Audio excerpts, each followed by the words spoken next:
our video podcast, the video works again. And then for this episode, we are honored to have Thomas Edward down here, a principal solution architect from AWS Amazon. So this is some interesting topic. Actually, it's a very essential topic, an important topic we are talking about today. But I will like Thomas to have a self-introduction at the beginning. Hi, All Thomas. right. Good to have you down here. Hi, thank you, Zoe and Yeah. Doug. Really appreciate the invitation to join. All right. Thank you for having here. Yeah, I forgot to mention I have the dog from our team as a co-host for this episode. Hi, everybody. So, hi. So go ahead, Thomas. We want to listen to some quite stories from your side today. Yeah, sure. So I'm Thomas Edwards. I've been in the broadcast industry for about 20 years, first working at PBS, starting on their satellite interconnection system, and then coming to the Fox Broadcast Network, working on their satellite interconnection system, and then working on a bunch of advanced technology projects. We started off with things like 4K, high dynamic range, stereoscopic 3D, which didn't work out so well, but then moving to SMPTE 2110 and moving video as IP packets over Ethernet instead of bespoke SMPTE standards over SDI, over coaxial cables. Most recently, 2 years ago, I got the opportunity to move to Amazon Web Services. Amazon Web Services has a full set of solutions for media and entertainment. We've got excellent elemental media services. We also work with lots of partners in the ISV space, creating media software to enable all kinds of things: content creation, media asset management and archive, broadcast, and direct-to-consumer. So what got me interested in sustainability is about a year ago, we had a meeting of the media and entertainment technical field community within AWS. These are basically all the folks who are interested in media and entertainment. And one of the topics was what Amazon as a whole was doing for sustainability. And if you haven't heard yet, Amazon was one of the founders of the Climate Pledge to be carbon neutral by 2040. And, I heard this, I'm like, hey, this is kind of interesting. I've got two kids who are 11 years old, twin boy and girl.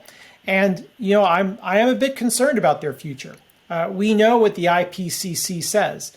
If we continue just doing business as usual, by the end of the century, we will have a global temperature rise by about 4.4 degrees Celsius, which will make parts of the planet uninhabitable and will dramatically change ecosystems and weather patterns globally.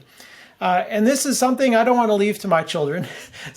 And obviously I'm within media and entertainment. So I thought to myself, well, I should really do a deep dive on this. I should find out exactly what's going on with sustainability in media and entertainment, and then be able to say, how our customers can use the cloud to help make their media and entertainment workloads more sustainable.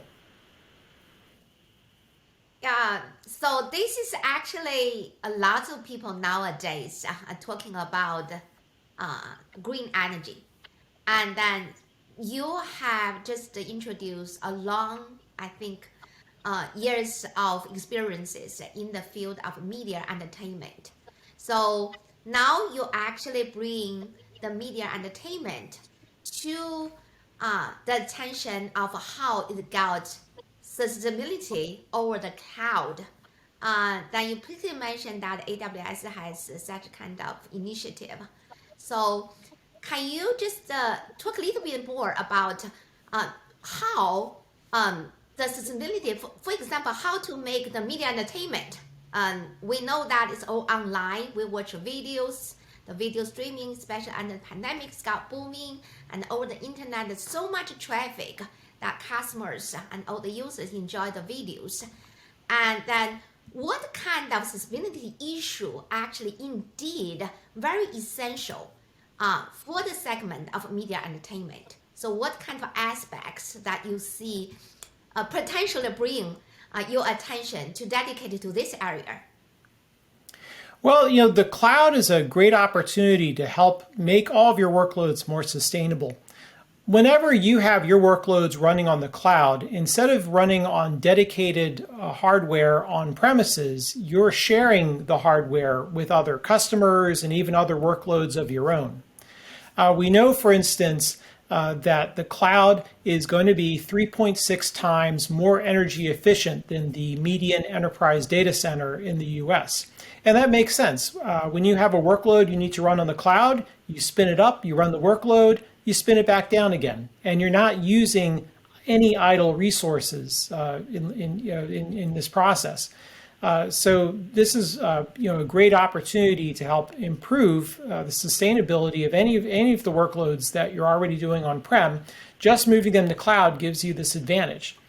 The other thing that the cloud can bring you is because of the scale of cloud service providers like Amazon, we make lots of research and development investments in making our servers and our data centers more efficient.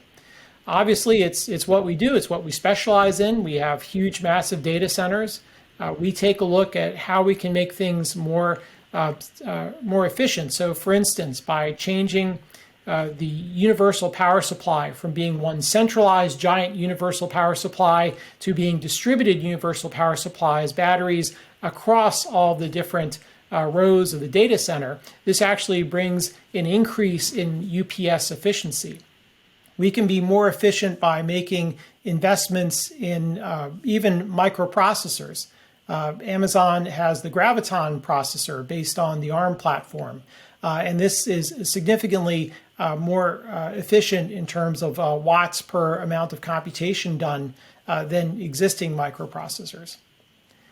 So by making these investments and being able to share the actual physical hardware between different customers and different workloads, being on the cloud has a kind of natural benefit of enhanced sustainability.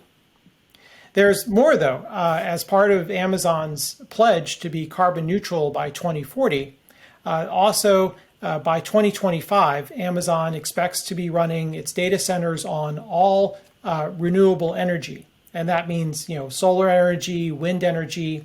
And already, Amazon is the world's largest corporate purchaser of renewable energy. Just last year, within most of the Amazon Web Services regions in the United States and Europe, most of those were running on 95% renewable energy last year. And again, by 2025, we expect it to be 100% everywhere. Yeah, you actually touched quite a bit already. So we heard that because cloud, nature about cloud is it can be shared, the resources, and it can be scaled. And in particular, you mentioned that AWS, actually the Graviton, they use ARM, and ARM is by itself, it has the energy efficient, the computationally efficient nature down there. And also you mentioned that Amazon is made the play to try to use renewable energy, right, in order to get carbon neutral in the year of 2040, that you mentioned this number.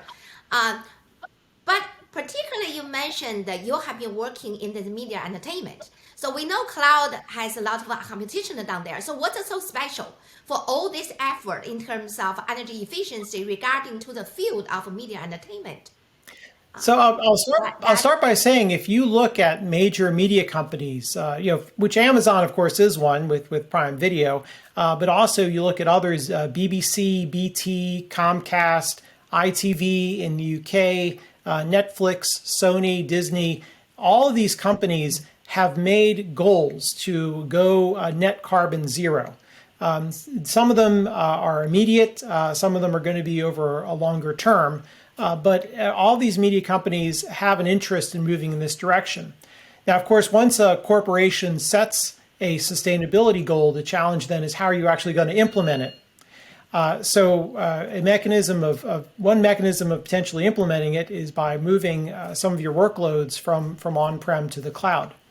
And we can take a look at some of the specific media and entertainment workloads that are probably most interesting in the sustainability area. The first is cloud-based live remote production. So this is where instead of taking all the elements required for production, the vision mixer, the graphics system, replay system, and all of the routing that's required for that, instead of putting it into a big diesel truck and moving it out to every stadium and moving from venue to venue every night with all of your staff, you only send out the cameras and the microphones that you need to produce that production, along with some encoders to bring all of the live video back into the cloud. Once it's on the cloud, that's where you have your vision mixers, your replay systems, your graphics systems, your fast turnaround edit systems, all running on the cloud. Again, you spin it up, you have the game's over, you spin it back down again. So you're only really using the resources that you need for that particular game, and nothing's being left idle. Plus also all that staff that's sitting there running your video switchers, your technical directors, your replay operators, your graphics operators, your nonlinear editors, they could be at home. And in fact, we actually have done this as a proof of concept with Fox Sports, where they had a complete Major League Baseball game produced with their key staff in their houses. They'll have the same video switcher panel they would inside the truck, except it's on their desk in their bedroom, and they're cutting the game. So this brings a lot of advantages. The first one is, of course, sustainability, reduction of personnel travel, reduction of equipment travel.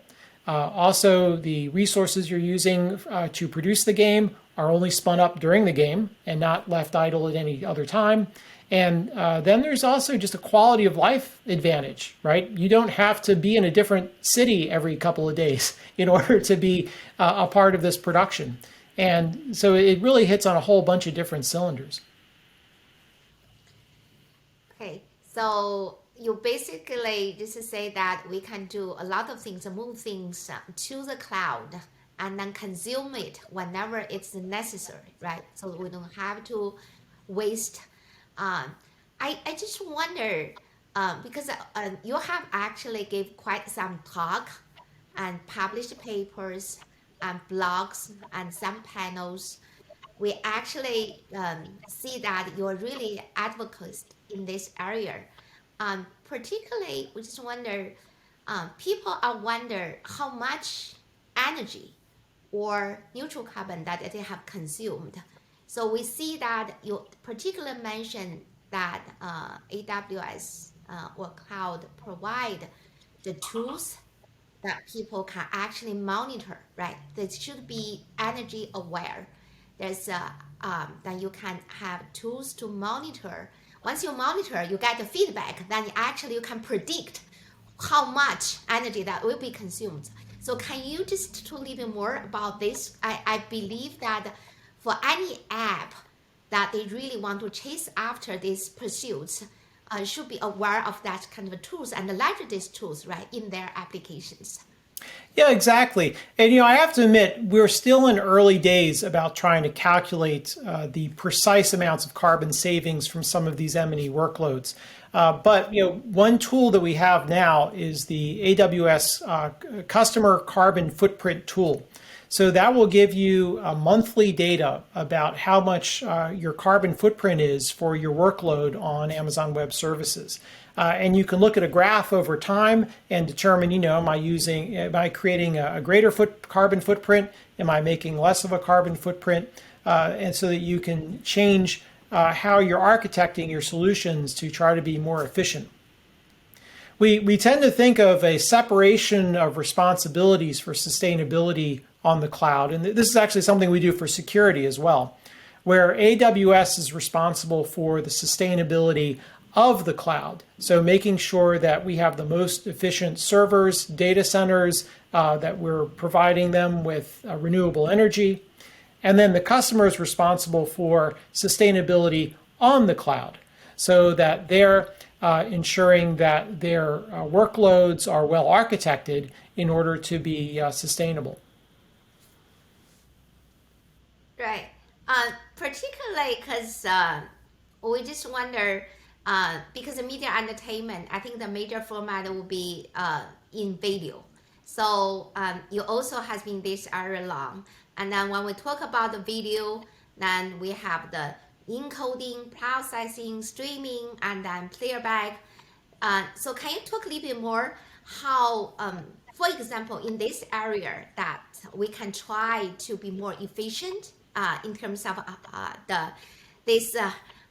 particularly energy efficient on the video side, And then you also actually, we see that the blogs and the papers you mentioned that the evolving of this area. I just have one particularly, for example, like video codec actually getting standard-wise more and more complicated because the new tools are added. And on the other side, video in the format that previously, I think back to more than 10 years ago, people or 15 years ago, people talk about HD videos. That's mainly 720p. But right now, by default, HDs are 1080p. And then there's a lot of also HDR and 4K videos are being consumed. So actually all this requires indeed needs more computational resources, which little contradict against that energy we're trying to save down here. So in terms of this kind of aspect, the request, and then the energy efficiency we try to achieve, how do you think that in terms of your cloud sustainability perspective to guide this pursuit to be at least to be achieved, particularly to drive those growing aspects on the video side? Well, I think there's no such thing as a free lunch. If you need to encode things, you're going to be spending some computational energy compressing them. I think in real world direct consumer streaming operations, a lot of the total end-to-end carbon footprint is taken up by end devices, Wi-Fi networks, routers, televisions, and things along those lines. But we do try to provide the capabilities to have as efficient compression as possible on AWS. The Graviton 3 CPU, for instance, uses up to 60% less energy than comparable other processors. And we just published a blog post about how you can take FFmpeg and compile it for ARM and run it on Graviton 3. So that's one way that you can try to have a more efficient compression technology.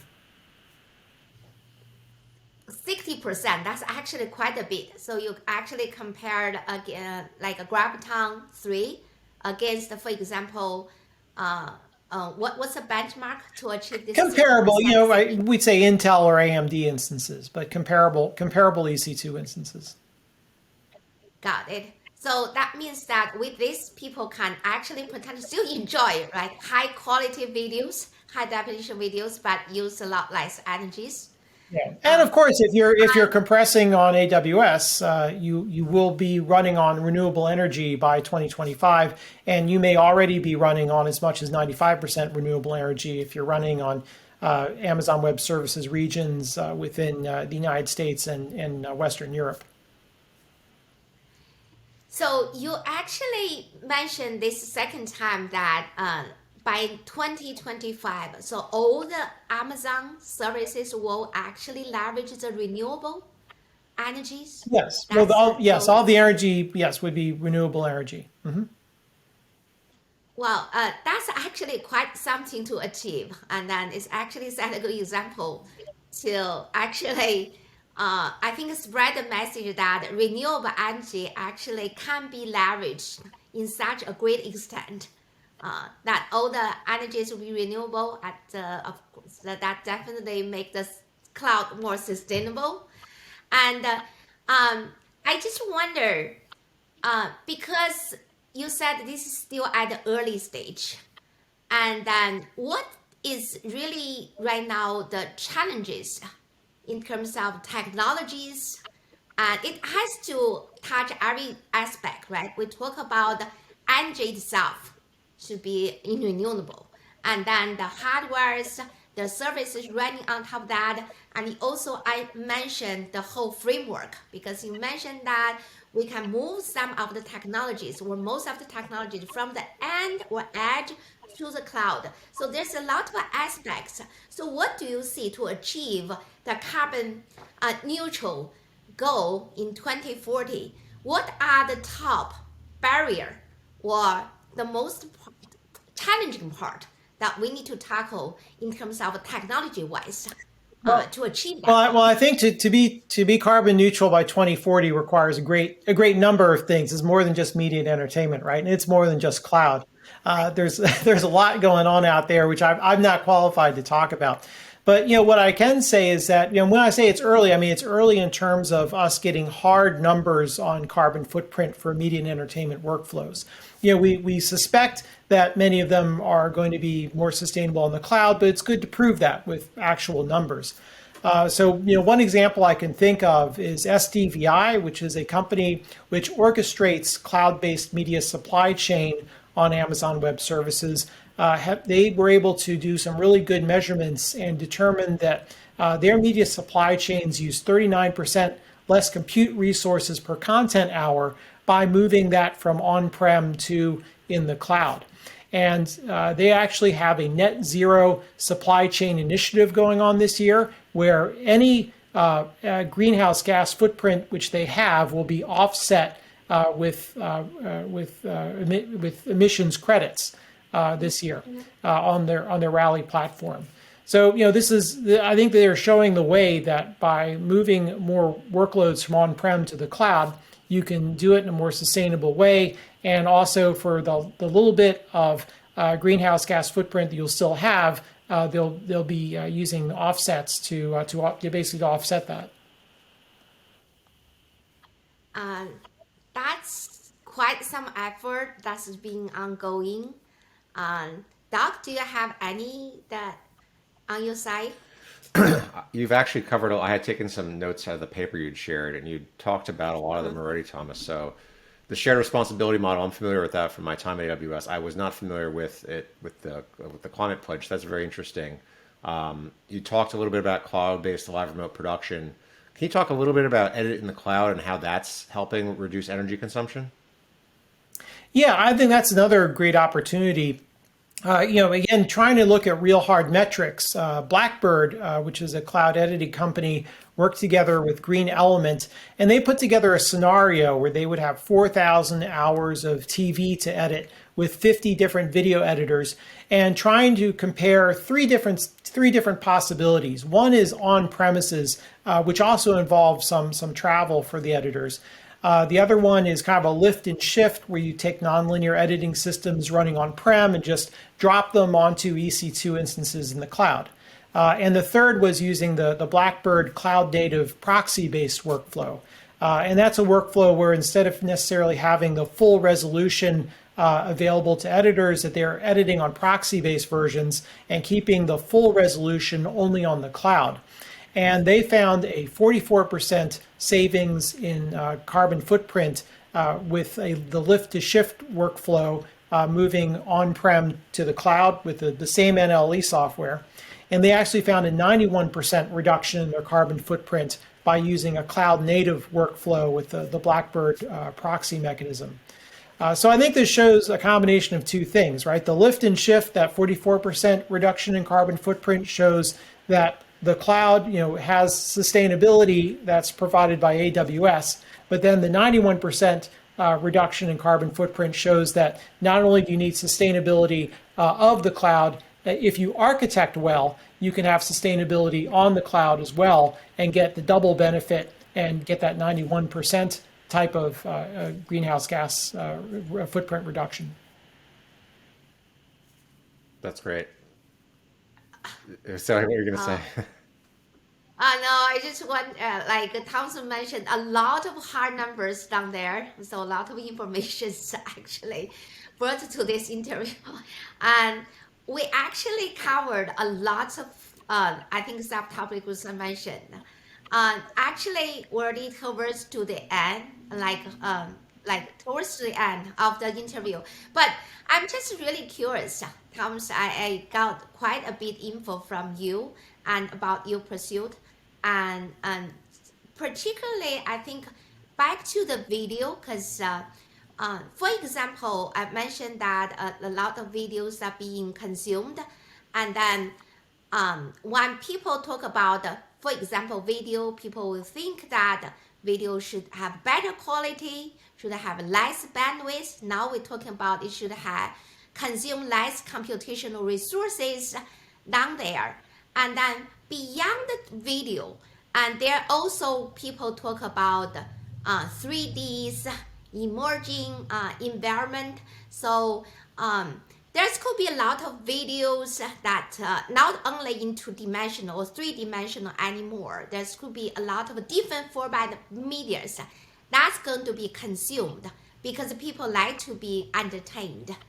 And you already actually addressed this area, and you addressed like a bigger picture of energy efficient on the cloud.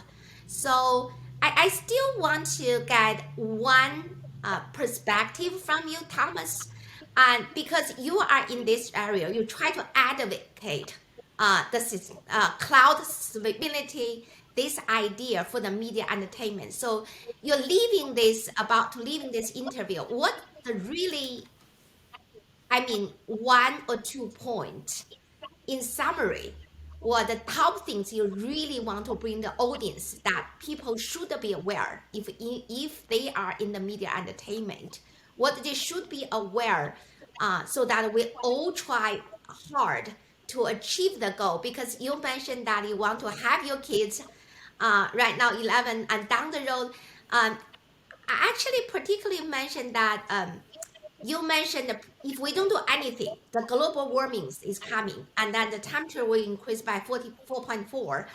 And but if we do all of this effort, we would think that maybe still on the long time, there's still some warming to happen, but then that's going to be largely reduced of such risk, and then we leave our next generation very nice environment. I think this is a point because we are here just for our next generation. So what others, especially for the media entertainment people in our audience, that you want them to be aware, what kind of the benefit that actually not just for media entertainment, is actually touch the daily life for the things that you are currently dedicated to. Well, here are some of my thoughts on that. The first question is ask, does your organization have a written sustainability policy? Many large corporations do, and I think sometimes their employees aren't always aware of it, but many do. Are you measuring data to meet your sustainability goals, right? In order to ever meet a goal, you have to measure that goal. Otherwise, you're never going to know whether you're heading towards it or away from it. Try to identify and migrate workloads to the cloud in order to reduce your carbon footprint. And then once you're on the cloud, try to optimize your cloud workloads to improve their efficiency. And this will enable you to deliver measurable improvements to your organization's sustainability in order to try to meet their overall organizational sustainability goals. You have highlighted quite a few. I'm trying to summarize a few things. So basically, you mentioned that first we need to have a policy. One way aware that we need to have a policy. By the way, I hear a little bit of echo from my side. It should be okay. So I'm impressed by what you just mentioned, Thomas. Even though you just mentioned a very short, you actually convey a great amount of information down there. So you mentioned that we need to be aware, and we need to have a policy in place, and then we also need to get the according measurement tools in place so that we can be aware and we can make things better with these metrics feedback, and then we take actions. Because you mentioned that at least a cloud has a lot more advantages. If we can leverage that, we should. And then so with all this effort, we together just to move towards that goals, even though it's long term, but any long terms need kind of step by step endeavor to lead to that. If I summarize what you just mentioned. Yes. I think that's a good summary. Can I ask one? Sorry, go ahead. I had one last question though. Yeah, go ahead. Thomas, what gets you excited about video looking towards the future? What are something like, doesn't have to be sustainability, can be anything. What in the video landscape, since you're exposed to so much in the video landscape, what gets you excited? What are you looking forward to? I think 2023 is really going to be the year of virtualized live cloud productions. We already saw just at the beginning of this year, ESPN taking a college hoops game to air, to their channel, which was completely produced in the cloud. And we've been doing lots of POCs with other sports broadcasters over 2022. And I think this is the year it's going to become real. It's going to move from POCs to being real. So that's what excites me the most. I happen to be a big live video person, right? Recorded video is easy. It's recorded. Live video is hard. You can never drop a frame. So that's the thing that I really like the most. So I think we're going to be seeing a lot of that. But I think we're going to be seeing also, because this might be a time of some economic challenges, I think that many large media companies that have been built up from acquisitions all around the world are now going to be thinking, how can I combine these workflows? How can I simplify? How can I have more centralized monitoring of all of these disparate workflows? And I think by moving the workflows onto the cloud, it'll give them the opportunity to be able to combine, unify workflows, to have more centralized monitoring, to have better sharing of content between different parts of the organization, so that a part of the organization in Europe may ingest a video program, and then one in Japan ingests the same video program. And why are they both ingesting it separately when you could have one ingest it to the cloud and then the other one use it directly from the cloud? So I think workflow unification and saving money for our customers is really going to be a major issue this year as well. The good news about virtualized live cloud production is that now you don't have to pay for people's airplane tickets. So hopefully we'll save some money there as well. That's great. Yeah. So great. Thank you for sharing this vision. And we hope that no, there's still just the beginning of 2023. Even though it's already almost 1/12, so already passed, and this is the last day for this month. And then there's a lot of challenges right now, but also there's a lot of opportunities. We all want to enjoy the better life. We also, just like Thomas mentioned, that live a better life and environment, especially our home here on the earth, a great environment to our next generation, the generations afterwards. And it seems like we have something to looking forward, and we also have some missions over our shoulders. And so then thanks again, Thomas, to come to our episode, and especially this one, we're talking about the cloud sustainability for media entertainment, but overall we talk about a green energy, and for energy efficiency, a lot of things we can think about and we can take action about. Thanks. Thanks, Thomas. We, Thanks, Zoe and yeah, Doug. Really thank you. appreciate the opportunity to speak. Yeah, we are actually looking forward to hear you more about this, and we believe that I can do more about it.